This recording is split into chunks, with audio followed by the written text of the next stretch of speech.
नमस्कार आमी doctor Chandranshu Shastri चिरंतनी YouTube चैनेले सकलके स्वागत। आजकेर एई ज्योतिष आलोचना धनु राशिर जन्य अत्यंत गुरुत्वपूर्ण। जून मास धनु राशिर जीवने कि परिवर्तन निये आसबे से सम्पर्के आज विशद आलोचना करब। मासिक राशिफले आमी स्वास्थ्य, शिक्षा, प्रेम, दाम्पत्य जीवन, भाग्य, चाकरी, व्यवसा संक्रांत आलोचना करी एवं भिडियो शेषे सहज प्रतिकारेर उल्लेख करी जाते नेगेटिव एफेक्ट ह्रास पाय एवं पजिटिव एफेक्ट बृद्धि पाय। आपनि यदि एई चैनेले नतुन हन तबे प्लिज चैनलटिके सबस्क्राइब करे नेबेन। एखाने विभिन्न राशिर मासिक राशिफल, विभिन्न टोटका, विभिन्न पूजा पार्बणेर निर्घंट नियमित सम्प्रचारित हय। जून मासेर ग्रहदेर सञ्चार। धनु राशिर थार्ड हाउसे अवस्थान करছেন राहु महाराज।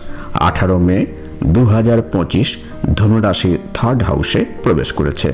এই ঘরে অবস্থান করবে 5 ডিসেম্বর 2026 পর্যন্ত। फोर्थ हाउसे অবস্থান করছেন শনি মহারাজ।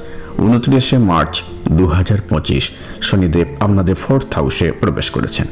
ফলে আপনাদের জীবনে শনির ধাইয়া শুরু হয়েছে, কারণ রাশির 4 অথবা 8 নম্বর ঘরে শনি গোচর করলে শুরু হয় শনির ঢাইয়া। 5th হাউসে অবস্থান করছে শুক্র, 6th হাউসে অবস্থান করছেন রবি ও বুধ, 7th হাউসে অবস্থান করছেন দেবগুরু বৃহস্পতি, 8th হাউসে অবস্থান করছে মঙ্গল এবং 9th হাউসে অবস্থান করছে কেতু।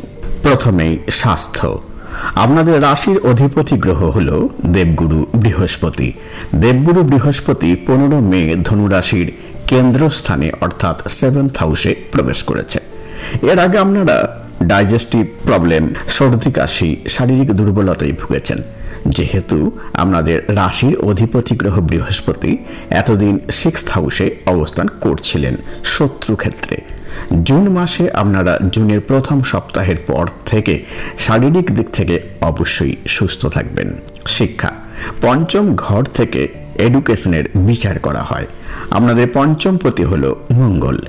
7 জুনের আগে পর্যন্ত মঙ্গল আপনাদের 8th হাউসে অবস্থান করছে। 7 জুন মঙ্গল ধনু রাশির 9th হাউসে চলে যাবে। আপনাদের 5th হাউসে অবস্থান করছে একাদশপতি শুক্র। পঞ্চমপতি অষ্টমে থাকছে 7 জুন পর্যন্ত।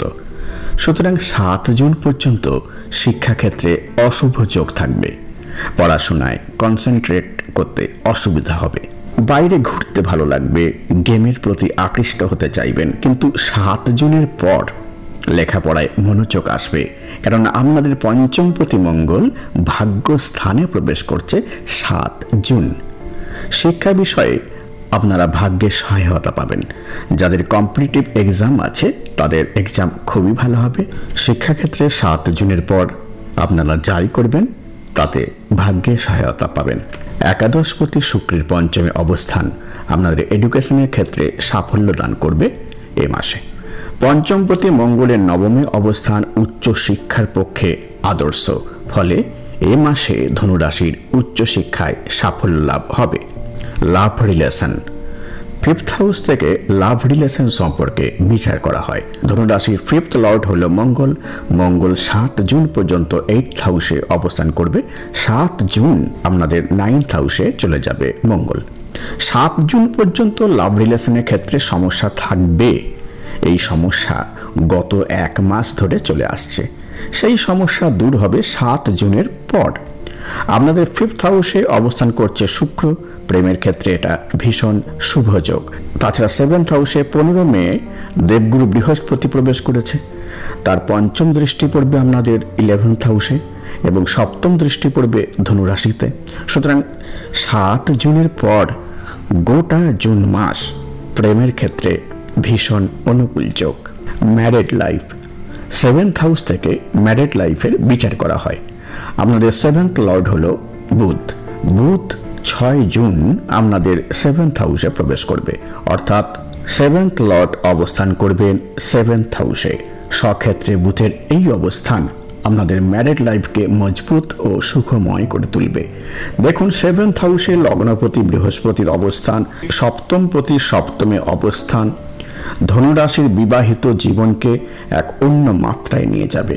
জুন মাসে লাইফ পার্টনারকে নিয়ে ট্যুরে যাওয়ার পরিকল্পনা করুন এবং জীবনকে উপভোগ করুন। তবে মনে রাখবেন, রবি 15 জুন 7th হাউসে প্রবেশ করার পর দাম্পত্য ক্ষেত্রে আপনাদের মধ্যে ইগো বাড়বে। ভাগ্য 9th হাউস থেকে ভাগ্য সম্পর্কে বিচার করা হয়। আপনাদের নবমপতি রবি 15 জুন পর্যন্ত 6th হাউসে অবস্থান করছে। 15 জুন আপনাদের 7th হাউসে প্রবেশ করলে ভাগ্য সুপ্রসন্ন হবে, কেননা তার দৃষ্টি আপনাদের 1st হাউসে পড়বে।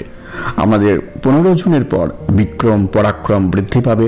যে কোনো গুরুত্বপূর্ণ বিষয়ে সিদ্ধান্ত নেবেন, ভাগ্যে সহায়তা পাবেন। কিন্তু 15 জুনের আগে কোনো গুরুত্বপূর্ণ সিদ্ধান্ত বা কাজ করবেন না। রবি 15 জুন আপনাদের 7th হাউসে অর্থাৎ বুধের ক্ষেত্রে প্রবেশ করবে। বুধ হলো রবির মিত্র রাশি, সুতরাং নবমপতি রবি সক্রিয় হয়ে উঠবে 15 জুনের পর। ক্যারিয়ার, দশম ঘর থেকে ক্যারিয়ার সম্পর্কে বিচার করা হয়। আপনাদের দশমপতি হলো বুধ। 6th জুন থেকে বুধ আপনাদের 7th হাউসে অবস্থান করবে। বুধের দৃষ্টি পড়বে আপনাদের 1st হাউসে। সুতরাং 6 জুনের পর থেকে ক্যারিয়ারের ক্ষেত্রে আপনাদের উন্নতি অবধারিত। 7th হাউসে অবস্থিত দেবগুরু বৃহস্পতির দৃষ্টিও আপনাদের লগ্নভাবে পড়বে এবং 15 জুনের পর রবি 7ম ভাবে প্রবেশ করার পর নবমপতি অর্থাৎ ভাগ্যপতি রবির দৃষ্টিও আপনাদের রাশিতে পড়বে। তাই জুন মাস চাকরি প্রাপ্তির ক্ষেত্রে খুবই সুসময়। কর্মজীবনে উন্নতি, প্রমোশন ইত্যাদি এই জুন মাসে আপনাদের ঘটতে দেখা যাবে। আপনাদের কর্মপ্রণালী সকলের দ্বারা প্রশংসিত হবে। কর্মক্ষেত্রে আপনাদের জনপ্রিয়তা বৃদ্ধি পাবে। জুন মাস ধনু রাশির জন্য ভীষণ ভালো সময়। শনির ধাইয়া শুরু হয়েছে, তবে যাদের ন্যাটাল চার্টে শনি বক্রী, নিচস্থ বা শত্রু ক্ষেত্রে বা দুস্থানে অবস্থিত নয়, অর্থাৎ যাদের জন্মছকে শনির অবস্থান শুভ, তাদের কোনো কুপ্রভাব ফেলবে না। কিন্তু যাদের জন্মছকে শনি বক্রী, নিচস্থ বা শত্রু ক্ষেত্রে বা দুস্থানে অবস্থিত, শনি পীড়িত, তাদের সমস্যা দেখা দেবে। হঠাৎ করে জীবনে বিপত্তি শুরু হবে, কর্মজীবনে সংকট দেখা দিতে পারে। যাদের জন্মছকে শনিদেব পীড়িত, তারা অবশ্যই জ্যোতিষীর পরামর্শ নেবেন। সহজ প্রতিকার আছে, কোনো চিন্তা টেনশনের প্রয়োজন নেই। ব্যবসা, 7th হাউস থেকে ব্যবসার বিচার করা হয়। আপনাদের 7th লর্ড হলো বুধ। 6 জুন বুধ আপনাদের 7th হাউসে প্রবেশ করছে। সপ্তমপতি সপ্তমে, ব্যবসা বাণিজ্যে আপনারা অত্যন্ত সফল হতে চলেছেন। যারা ব্যবসা করছেন তাদের জন্য একটি টোটকা আমি এই ভিডিওতে পরে বলছি। সপ্তমপতি সপ্তম দৃষ্টি আপনাদের লগ্নভাবে পড়বে। এই জুন মাস ধনু রাশির ব্যবসা ক্ষেত্রে জোয়ার নিয়ে আসবে।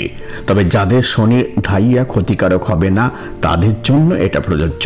যাদের জন্ম ছকে শনি তুঙ্গস্থ পীড়িত নয়, তারা এই মাসে নিজেকে ব্যবসা ক্ষেত্রে সাফল্যের শীর্ষে নিয়ে যাবেন। প্রতিকার, প্রতিদিন সকালে স্নানের পর হনুমান চালিসা পাঠ করুন। হনুমান যে শক্তিশালী মন্ত্র 108 বার উচ্চারণ করুন। ওম হং হনুমতে নমঃ। প্রতিদিন সকালে স্নানের পর বৃহস্পতির বীজ মন্ত্র উচ্চারণ করুন। ওম ব্রীম বৃহস্পতিম নমঃ 108 বার। প্রতি রবিবার সূর্যদেবকে জল দান করুন। যারা ব্যবসা করছেন তারা প্রতিদিন সকালে স্নানের পর গণেশজির আরাধনা করুন। গণেশজিকে প্রতি বুধবার লাড্ডু ও দূর্বা অর্পণ করুন। মন্ত্র ওম গাং গণপতয়ে নমঃ 108 বার। আমার এই ভিডিও ভালো লাগলে প্লিজ লাইক করবেন, শেয়ার করবেন এবং পরের ভিডিওগুলি যাতে শীঘ্র দেখতে পান সেজন্য চ্যানেলটিকে অবশ্যই সাবস্ক্রাইব করবেন। এবং আমার জ্যোতিষী পরামর্শ গ্রহণে আগ্রহী হলে 8617498640 এই ফোন নম্বরে ফোন করতে পারেন বা হোয়াটসঅ্যাপ করতে পারেন 9434660892 এই ফোন নম্বরে। আজ এই পর্যন্ত, দেখা হবে পরের ভিডিওতে। ধন্যবাদ।